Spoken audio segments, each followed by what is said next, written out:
नमस्कार दोस्तों, कैसे हैं आप लोग। पिछले सेशन में आपने पढ़ा संस्कृत साहित्य क्यों लिया जाए, फिर पेपर फर्स्ट पाठ्यक्रम के बारे में, फिर पेपर सेकंड में क्या पाठ्यक्रम आता है उसको पढ़ा गया। अब आइए टॉपिक पे आ जाते हैं जो हमें पढ़ना है। तो हमारा टॉपिक आज है, इसको पढ़ने से पहले आप लोग ऐसा कीजिएगा कि 3 कॉपियाँ बना लीजिएगा। एक में आपका पूरा अनुवाद चलेगा, दूसरे में शब्द रूप धातु रूप चलेगा, और चौथे में अनुवाद कैसे होता है उसके बारे में बताया जाएगा। तो आइए पहले हम व्याकरण शुरू करते हैं। तो यहाँ पे लिखा हुआ है अनुवाद, संस्कृत व्याकरण क्या है, तो इसके बारे में हम पढ़ते हैं। तो हम सबसे पहले अगर अनुवाद बनाते तो अनुवाद बनाने के लिए क्या क्या चीज़ें होनी चाहिए उसको जान लेते हैं। वैसे तो जो शब्द हैं संस्कृत में, जो लघु सिद्धांत कौमुदी में है 1944 हैं, जिसमें से हमें जो वर्ड वर्ब और सफिक्स है, जो शब्द रूप है 100 पढ़ने हैं, धातु रूप 45 पढ़ने हैं, और प्रत्यय जो है आपको 36 पढ़ने हैं। तो इतना तैयार हो जाता है तो हम आसानी से अनुवाद बना सकते हैं। तो यहाँ पर क्या है, इतना चलिए हो गया। इसमें से आपको कर करके एक चीज बताया जाएगा। सबसे बड़ी बात आती है विसर्ग। विसर्ग किसे कहते हैं, यहाँ लिखा गया विसर्ग जो बिंदी 2 लगाया है उसका अर्थ होता है आधा ह, यानी कि इसमें से स्वर हटा दिया गया है। स्वर अक्षर जैसे ह प्लस अ लिखा जाएगा यहाँ पे, तो इसमें से अ को हटा दिया गया है तो ह हलंत हो गया यहाँ पे। तो ये विसर्ग का मतलब आधा ह होता है। अब देखिए व्यंजन वर्ण किसे कहते हैं। व्यंजन वर्ण वो वर्ण होते हैं जिसमें शुद्ध व्यंजन वर्ण और अशुद्ध व्यंजन वर्ण, यूज ऑफ हलंत, जिसमें यूज ऑफ हलंत रहता है, यानी यहाँ पे क एक व्यंजन है। यथा यहाँ लिखा जाता है, यथा इंग्लिश में जैसे को या एग्जाम्पल डेट को यथा यहाँ संस्कृत में बोला जाता है। यथा क हलंत लगा हुआ है, ये स्वर रहित है, यानी कि इसके अंदर स्वर का कोई भी मात्रा नहीं लगाया गया है। अ ई उ ड़ ऋ ली क यू अंग, ये सब करके स्वर जितने भी हैं इसका यूज नहीं किया जाता है। तो क एक स्वर रहित शब्द हो जाता है यहाँ पे। और जिसमें अशुद्ध व्यंजन होता है उसमें कहीं कहीं स्वरों का मेल हो जाता है, तो क स्वर सहित हो गया। अब देखिए लिखा है संस्कृत शब्द के आगे विसर्ग का यूज नहीं होता है। कौन ऐसे शब्द हैं जिसके आगे विसर्ग नहीं लगता, जैसे रामा हो गया, राम के आगे राम लिखा और 2 विसर्ग, ये विसर्ग वाला ये लगा दिया, तो ये उसके आगे ये बताया जा रहा है किसके आगे विसर्ग लगेगा किसके आगे नहीं लगेगा। तो जिसके अंत में, मतलब कि मान लीजिए कोई शब्द बालिका है उसके अंत में आ आता हो, या किसी के अंत में दीर्घ ई आती हो, तो उसके आगे, तो उसके लास्ट में, यानी बालिका यहाँ पे है तो बालिका के आगे जो ये का लिखा है यहाँ विसर्ग नहीं लग सकता है। चाहे मती है तो वहाँ पे 2 बिंदी यानी विसर्ग नहीं लग सकता है। तो वही लिखा गया है कि आ और ई जो शब्द आते हैं लास्ट में, वहाँ पे विसर्ग हम यूज नहीं करते हैं। ये तो हो गया संस्कृत में विसर्ग कहाँ यूज होता है कहाँ नहीं होता है। अब आते हैं शब्द रूप, जो वहाँ लिखा हुआ है 100 शब्द रूप, उसमें से एक पहला शुरू करते हैं जो बेसिक है। इसमें देखिए कुछ कोडिंग किया गया है, आप पढ़े होंगे प्रथम पुरुष, मध्यम पुरुष, उत्तम पुरुष, एक वचन, द्विवचन, बहुवचन। एक वचन को हमने इस तरह डिनोट कर, जैसे आप इंजीनियरिंग के स्टूडेंट होंगे तो वहाँ मैट्रिक्स चलता है या कर्नॉट मैप चलता है, आप पढ़े होंगे। तो इसको हम एक रो और कॉलम में डिवाइड कर लिए। 1.1 का मतलब ये प्रथमा एक वचन, 1.2 प्रथमा द्विवचन, 1.3 प्रथमा तृतीय वचन। तो ऐसे एग्जाम में तो ऐसे नहीं पूछा जाता है कि 1.1 क्या है, वहाँ पूछेगा प्रथम पुरुष का एक वचन क्या होता है, तो आपको सह लगाना पड़ेगा। लेकिन याद करने की दृष्टि से ये काफ़ी अच्छा रहता है। तो देखिए सह का मतलब वह होता है, तो का मतलब वो दोनों होते हैं, ते मतलब वे सब या वे लोग होते हैं। ये कहीं कहीं शब्द रूप हैं, इसको याद करना रहता है। तुम मतलब तुम, युवाम मतलब तुम दोनों, युवा मतलब तुम सब या तुम लोग। तो देखिए यहाँ पे युवाम जो है इसको ऐसे लिखा गया और युवम को ऐसे बनाया गया है।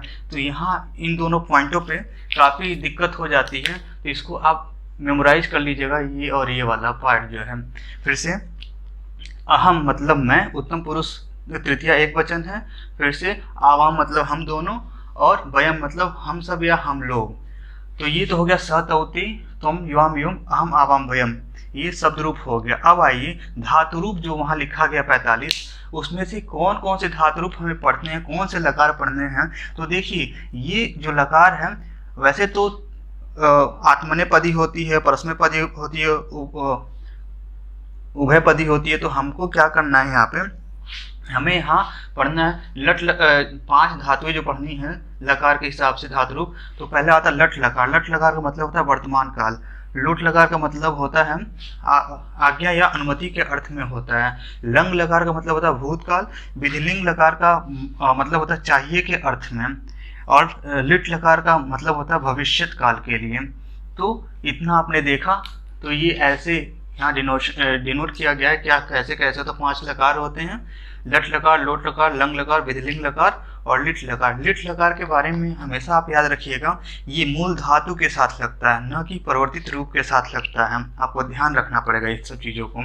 और लट लोट लंग ये सब बदले हुए रूप, जैसे गम है तो उसका गम रहेगा तो गमिष्यति यहाँ पे हो जाएगा लिट लकार में, गमिष्यति गमिष्यता गमिष्यन्ति। लेकिन वही लट लकार होगा तो गच्छति गच्छता गच्छन्ति हो जाएगा, वो बदला हुआ रूप होगा। अभी धातु रूप लिखा जाएगा, धातुओं के नाम लिखे जाएंगे तो बताए जाएंगे। तो ये देखिए, अब दूसरे पार्ट चलते हैं। लट लकार को कैसे पढ़ा जाता है उसको जानने की कोशिश करते हैं। तो अभी आपने देखा भविष्यत काल क्या होता है, वर्तमान काल क्या होता है और भूतकाल क्या होता है। अब आइए इसके धातु रूप को पढ़ते हैं। तो लट लकार पढ़ते हैं। लट लकार वर्तमान काल को कहा जाता है। परस्मय पदी ये लकार है, परस्मय पदी धातु में चल रहा है हमारा। तो इसको रटा कैसे जाता है, तो यहाँ पे वही है, प्रथम पुरुष, मध्यम पुरुष, उत्तम पुरुष। ठीक है, आपको दिखाई दे प्रथम पुरुष, मध्यम पुरुष, उत्तम पुरुष, एक वचन, द्विवचन, बहुवचन। ठीक है। तो तीतः अंति सीथ थ आमि आव आम, ये लट लकार का है। तो ये क्या है, ये सबकी जो धातु के बाद में जो लगते हैं वो कोड है इनके। तीता अंति सीथा था आमी आवा आम, जैसे पठति पठता पठंती, पठसी पठता पठत, पठामी पठावा पठामा। तो इसको कैसे आप रटेंगे, देखिए यहाँ विसर्ग कितने हैं आपको याद रखना है। 1.2 पर क्या है कि आपका विसर्ग आ रहा है, फिर से 2.2 पर विसर्ग आ रहा है, फिर से 3.2 पर विसर्ग आ रहा है, फिर से 3.3 पर विसर्ग आ रहा है। यहाँ पे हलंत कोई नहीं है तो इसीलिए विसर्ग यहाँ 4 है और हलंत 0 है। ठीक, ये तो हो गया लट लकार के बारे में। अब क्या है, लोट लकार पे आते हैं। लोट लकार का कहा जाता है कि आज्ञा या अनुमति के अर्थ में होता है। तो इसको कैसे जानते हैं, तू ताम अंतु शून्य आ ही, मतलब 2.1 पे क्या होता है, या तो मेन धातु रहेगा या मुख्य धातु रहेगा, उसके आगे मतलब कुछ भी नहीं रखता है, या उसमें आ लग जाता है या उसमें ही लग जाएगा लास्ट में। ये फिर से तम रहता है, जो यहाँ पे तम है मैं लिख देता हूँ, तम त आनी आव आम। तो इसमें देखेंगे लट लकार में यहाँ आवा पे विसर्ग था और आम विसर्ग था, लेकिन लोट लकार में क्या हो जाता है, लोट लकार में आप देखेंगे कि यहाँ पे आव हो जाता है और आम हो जाता है। ठीक, तो तू ताम अंतु शून्य आ ही तम त आनी आव आम। तो यहाँ पर क्या है, यहाँ विसर्ग 4 था, यहाँ विसर्ग 0 हो जाता है, हलंत 2 हो जाता है। तो हलंत कहाँ पे आपको एकदम मेमोराइज करना पड़ेगा, हलंत कहाँ पे होता है। तो यहाँ पे 1.2 पे और 2.2 पे, 1.2 और 2.2 पर विसर्ग लगा हुआ, इसे आपको ध्यान में रखना है।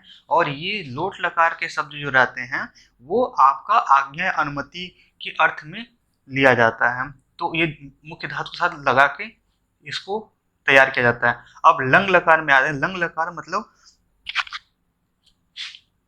मतलब होता है भूतकाल।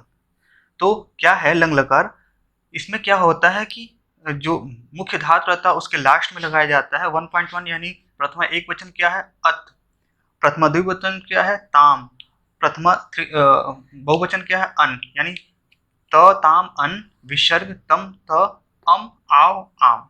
ठीक है ना, अम आव आम। देखिए काफी पैरिटी इसका मिलता जुलता है, लेकिन थोड़ा सा कहीं चूक करेंगे तो गड़बड़ हो जाएगा।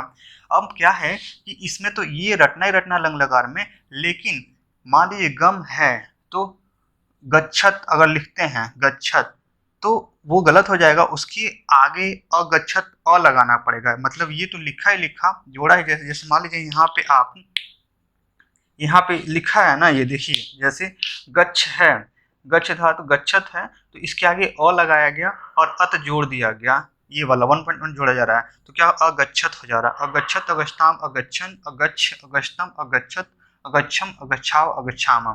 ठीक, वही लिखा गया। इसमें विसर्ग कहाँ पे है, विसर्ग 2.1 पे है। और हलंत कहाँ पे है, हलंत है आपका हलंत है 1.1 पे, 1.2 पे, 1.3 पे, 2.2 पे, फिर से 3.1 पे ये आपका हलंत है, तो ये याद रखने लायक है आपको। अब आइए इस वाला सेक्टर चलते हैं। ये वाला सेक्टर क्या कहता है?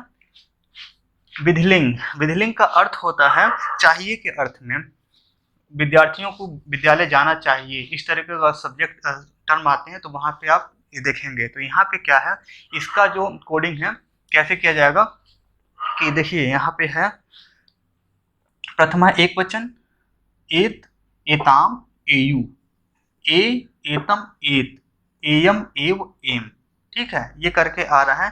तो एत, एताम, एयु, ए, एतम, एत, एयम, एव, एम, इसमें क्या है, विसर्ग कहाँ पे है? तो विसर्ग आप देख रहे होंगे कि 1.3 पर विसर्ग है, यानी प्रथमा बहुवचन पर आपका विसर्ग लगाया गया है, प्रथमा एक वचन पर आपका हलंत लगाया गया। तो इसमें हलंत 4 हैं और विसर्ग 2 है।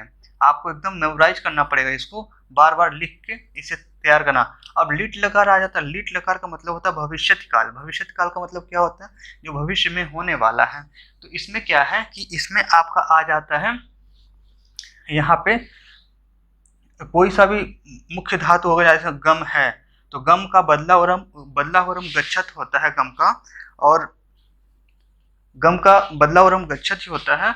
और इसके बाद क्या होता है कि इसको देखा जाए तो अगर जोड़ा जाता है तो स्यति, श्यतः, श्यंति हो जाता है, श्यसि, श्यथ, श्यथ हो जाता है, श्याम, श्याव, श्यामा हो जाता है। यहाँ पे देखिए लिखा हुआ प्रथमा एक वचन श्यति, श्यथ, श्यंति, शशि, श्यथ, श्यथ, श्याम, श्याव, श्यामा। इसको हम अगर धातु के रूप में जोड़ के देखें तो उसमें क्या आता है? पठिष्यति, पठिष्यत, पठिष्यन्ति, पठिष्यसि, पठिष्यथ, पठिष्यत, पठिष्याम, पठिष्याव, पठिष्यामा, या ऐसे करके आ जाता है। तो इसमें देखिए कहाँ कहाँ विसर्ग है, कहाँ कहाँ हलंत है। तो इसमें हलंत 0 होता है और विसर्ग कितने होते हैं? विसर्ग 3 होते हैं। तो क्या है 1.2 पे, 2.2 पे और फिर से 3.2 पे विसर्ग आ रहा है। तो ये इतना हुआ। इसको आपको सही से देखना पड़ेगा कौन सा टर्म कहाँ कहाँ पे आ रहा है। तो ये तो आपका शब्द रूप और धातु रूप का एक छोटा सा रूप था। इसके बाद हम आएंगे जो हमें डिफाइंड धातु जितने भी हैं उसको 40 से 45 करके है, तो जस्ट इसके बाद ही वो देखते हैं। तो ओके, थैंक यू।